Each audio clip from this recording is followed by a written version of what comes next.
налогоплательщикам ЛАЙОФФС людям не платят зарплату, а вынуждение залазят на крышу, говорят, что сбросится. Заказчик выплатил деньги. A storm of anger is brewing against Putin. This is not just about the emotional trauma caused by the coffins of soldiers returning from the front. This is a much deeper, much more systemic, and much more dangerous storm. This is the storm of empty stomachs, unpaid salaries, and the theft of the future from 254,000 unemployed Russians. And the confessions are coming from official institutions and Putin's own friends. Factories are emptying, people are being laid off, workplaces are shutting down, salaries cannot be paid. Vladimir Putin's thirst for war is consuming the Russian civilian economy alive.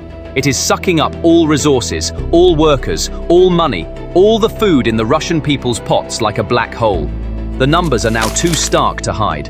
And those confessions are coming from the Kremlin's own institutions and Putin's friends. Official data shows an uncontrolled explosion. The first confession came from the Kremlin's last technocrat, Elvira Nabiullina, president of the Central Bank of Russia. The Kremlin's financial wizard said in a statement that it was difficult to predict the impact of the West's new sanctions. This is a central bank governor's way of saying, we are not in control. It was actually a way of saying, we don't know what to do. And she added, по нашей оценке, перенос этих факторов в цены продлится до середины следующего года. Устойчивая инфляция достигнет 4% во втором полугодии 2026 года. В 2027 году и далее годовая инфляция будет оставаться на цели. The crisis is so deep that even those within the system, even those close to Putin, are now voicing the most feared taboo. The second and more frightening confession came from someone within the system, Alexei Chadayev, a former parliamentary advisor and now a defense industry executive.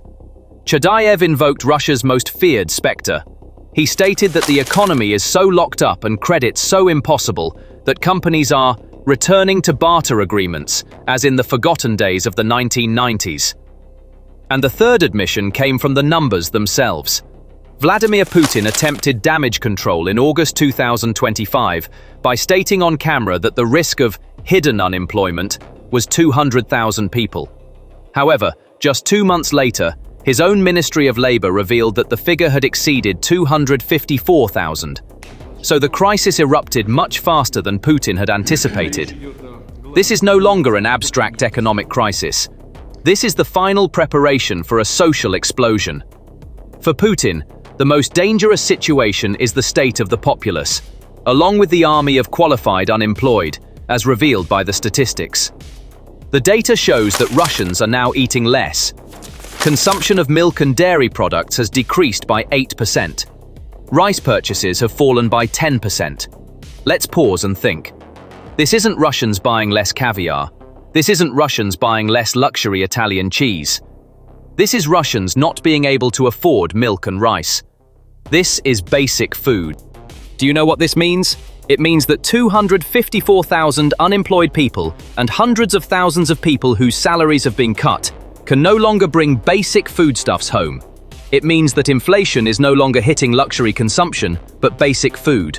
It means that Putin's core supporters can no longer put food on the table. When a father cannot buy milk for his child, it is not called a slowdown. It is not called negative growth. It is called deprivation. It is called misery. That is why Putin is doing damage control on screen in August. Because the group hit by this crisis is the group Putin fears most. This crisis is not hitting the liberal, pro-Western, always oppositional middle class in Moscow or St. Petersburg. They have already either fled or been silenced. This crisis directly hits the industrial workers, public employees, and tank workers at Uralvagonzavod, whom Putin has relied on for 20 years as his core support base. It is hitting workers across the country at the massive Russian railways, Lukoil, Gazprom, and automobile factories. So, where is the money? If the system is collapsing, what happened to Russia's massive reserves, to its talented technocrats? For the answer, we need to look to the Kremlin's latest adult, the person the West calls its most talented enemy, Russian Central Bank Governor Elvira Nabiullina. Nabiullina is currently performing an impossible task, literally impossible. On the one hand, there is Vladimir Putin's veiled order to finance the war whatever the cost. This means constantly printing money and running massive budget deficits. On the other hand, there is massive inflation caused by that printed money, which even Putin described in December 2024 as worrying and overheating. What is Nabiullina doing to stop this inflation? The only thing all textbooks say: she is keeping interest rates at astronomical levels of 16%, 17%. Let's pause and analyze this. This is not a choice. This is a panic brake. This is like one person pressing the gas pedal and another pressing the brake pedal to the floor at the same time. The result? The engine explodes. There are two more confessions that reveal Nabiullina's panic. Look at her facial expression in this speech to State Duma deputies. This is not the face of a victorious economy, but of a technocrat trying to keep a sinking ship afloat. She made this statement in September 2025. We will cautiously lower interest rates. Just 1 month later, in October 2025, he admitted what this prudent stance meant. We anticipate that the easing cycle will extend throughout next year, i.e. 2026. Do you know what this means? It means telling the Russian people and civilian industry, no credit for you. It means no growth. It means buying a house, buying a car, starting a business will remain a dream for at least another 2 years. Nabiullina has to deliberately stifle the civilian economy, i.e. the people's economy, to stop the inflation caused by Putin's war spending. It's a vicious cycle. Putin is stepping on the gas pedal, meaning he is printing money for the war. Nabiullina is stepping on the brake pedal, raising interest rates. The result? The engine blows up. The civilian economy grinds to a halt. The real bombshell confession showing Nabiullina's panic came from this video. She said, "It is difficult to predict the impact of the West's new sanctions. Monetary conditions remain tight, creating the preconditions for lower inflation." In other words, the state is taking the last penny from the people's pockets while trying to finance Putin's war. She is sacrificing the Russian people's civilian economy. And the consequences of this sacrifice are already visible on the streets. What is the direct result of Nabiullina stifling the civilian economy and making credit impossible? The answer leads us to the most frightening admission for the Kremlin: Alexei Chadayev's warning. Now, Alexei Chadayev, a figure close to Putin, former advisor to the Russian parliament, and currently a manager at a defense firm, is speaking out. This is not the criticism of an ordinary opponent. This is a confession from someone within the system, a defense industry executive. In an interview with a Russian military blogger, Chadayev warned that Russia is facing a situation similar to the early years of the Yeltsin era. What does Chadayev say? Except for those involved in the defense industry in some way, the real sector is in very bad shape due to the devaluation of the currency. Let's read that sentence again. The devaluation of the currency. This is another expression of how Nabiullina's 17% interest rate policy crushed the civilian economy. Chadayev continues, devaluation is increasing, costs are rising, and there is no access to affordable credit. Everyone is facing a cash flow gap. And here is the most striking, most frightening confession. And just like in the forgotten days of the 1990s, we are seeing the return of barter agreements. Let's pause and analyze this. This is more than an economic analysis. This is the regression of a civilization. This means that money, the ruble, has become so worthless, the system so locked up, and access to credit so impossible due to Nabiullina's policies that companies are returning to the give goods, take goods era. That is, the primitive trade of the 90s. The final destination of Putin's 25-year stability project, the Great Russia narrative. Barter. This is a harbinger of political disaster for Putin. Chadayev's warning shows that the painful transition years narrative, which Putin has used for years to bolster support for his domestic and foreign policies, has now turned against him. Putin used to scare his people with the disaster of the 90s. Now he is bringing that disaster back with his own policies. The Russian people have not forgotten those days between 1991 and 1997, when the economy shrank by almost 50% and hyperinflation wiped out all bank savings. They have not forgotten how, when market prices skyrocketed and wages stood still, they did not forget how difficult it was to put food on the table. And now, because of Putin's war, those memories are coming back. Putin's promise of stability is now returning as a 1990s nightmare. Because the generation that remembers the 90s is still alive, and that generation was Putin's biggest support base. Not anymore. So, what is the engine of this collapse that is taking Russia 30 years back to the barter economy of the 90s? Answer: industrial cannibalism. Why, on the one hand, is there a war economy that Putin says is overheated and a chronic labor shortage, while on the other hand, the civilian economy is collapsing and Alexei Chadayev is crying out that the real sector is in very bad shape? This is not a contradiction. This is an operation of industrial cannibalism. Putin's war machine is devouring the Russian civilian economy alive to survive. How is this happening? It's very simple. The war industry is sucking up all the resources, all the money, and most importantly, all the skilled labor from the civilian sector like a black hole. War factories are offering higher salaries to engineers, technicians, and workers from the civilian sector to work 24/7. What's left? What's left is not being able to find workers to run the civilian sector. What's left are closing factories and empty shelves. Putin invested all resources in tanks, bullets, and missiles. But he forgot one thing. The workers who build those tanks also need to buy milk from the supermarket, just like civilian workers. The war machine consumed the civilian economy so quickly that the system can no longer sustain itself. But even this cannibalistic operation is unsustainable. The monster is now starting to eat itself. Even Putin's sacred defense industry, which he said comes before everything else, is now feeling the effects of this crisis. And this is where Chadayev's warning becomes important once again. The proof comes from the heart of Russia's war machine. Russia's largest railway car manufacturer and the main company supplying tanks to the army, Uralvagonzavod. This is one of the places considered the heart of the Russian war machine. Logically, in the midst of war, with orders at an all-time high, shouldn't this factory be working 24/7 and hiring more workers? But according to reports in the local media, Uralvagonzavod is initiating a major wave of layoffs. They plan to lay off 10% of their workforce by February 2026. They will also stop hiring new employees. There's more. In some departments, layoffs will affect up to 50% of full-time staff. Let's pause and think. This signals the end of the system.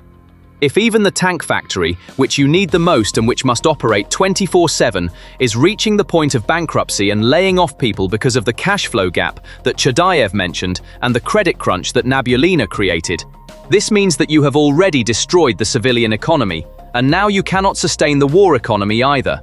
The money has run out. Putin's industrial cannibalism operation has spiraled out of control. Having devoured the civilian economy, the monster has now begun to eat its own limbs. This is the clearest picture of a collapse, and beneath the rubble of this collapse lie hundreds of thousands of ordinary Russian citizens. If the war machine can't even finance itself, what happens to those hundreds of thousands of people in the civilian economy? This brings us to one of the Kremlin's biggest propaganda lies, and how that lie has collapsed under its own numbers. For years, Putin has mocked unemployment figures in the West and boasted about record low unemployment in Russia. So how is this possible?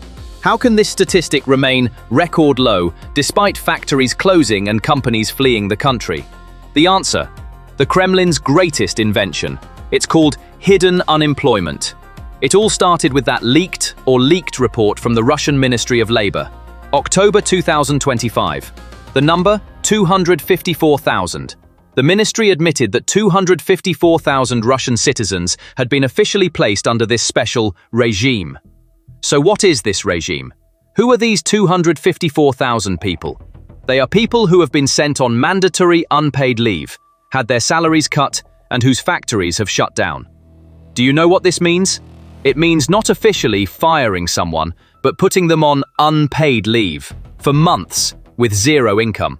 It means not closing a factory, but halting production. It means not telling a worker they are unemployed, but putting them on a shortened work week and cutting their salary by 20%, 30%, sometimes 50%. On paper, these people appear to be working. They are not counted as unemployed in the statistics. This allows Putin to continue his propaganda. Look, unemployment is at a record low in our country. But what are they really? They are hostages who have lost their income. The most painful part is this. These people cannot even receive unemployment benefits because, technically, they have not been fired. The system condemns them to starvation while continuing to use them as statistics. This is Russia's social time bomb, and the truth is so stark, so uncontrollable, that Vladimir Putin himself had to go on camera and confess to this disaster. In that speech in August 2025, Vladimir Putin tried to downplay the situation by saying that the number of workers at risk was around 200,000.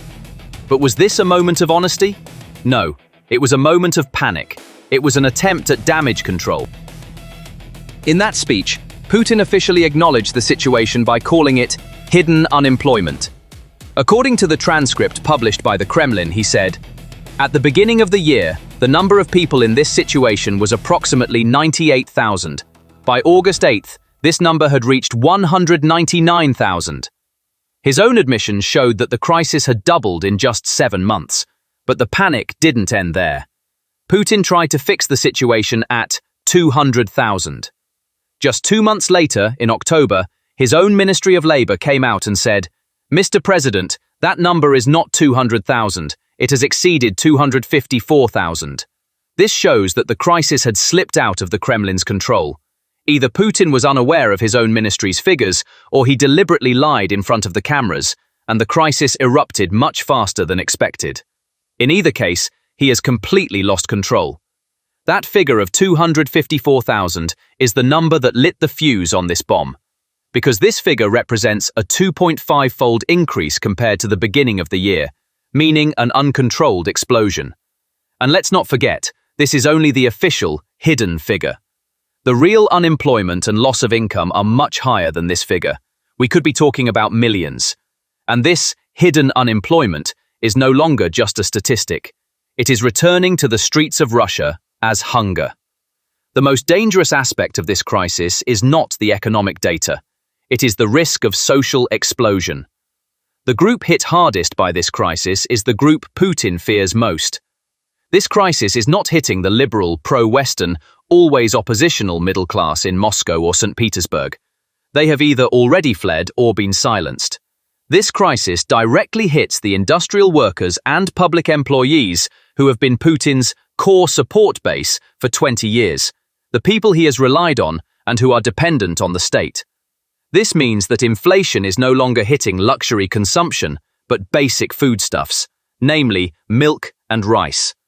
This means that Putin's core base can no longer put food on the table. Putin's biggest promise of the last 20 years is collapsing under the weight of the war he himself started. That promise was a promise of prosperity. It was a promise of stability. It was a promise of job security.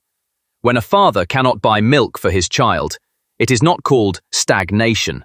It is not called negative growth. It is called deprivation. It is called misery. And this is Putin tearing up his own 25-year contract, his own stability contract with his people. Putin's promise of prosperity has officially come to an end here, in the empty supermarket shelves and empty pots of the Russian people. This is no longer an abstract economic crisis. This is a social explosion. The Kremlin may ban the word recession, but they cannot ban the sound of hunger. So, what do you think about this topic? Please share your thoughts in the comments. To stay updated on new videos, please subscribe to our channel and turn on notifications. Thank you for choosing us.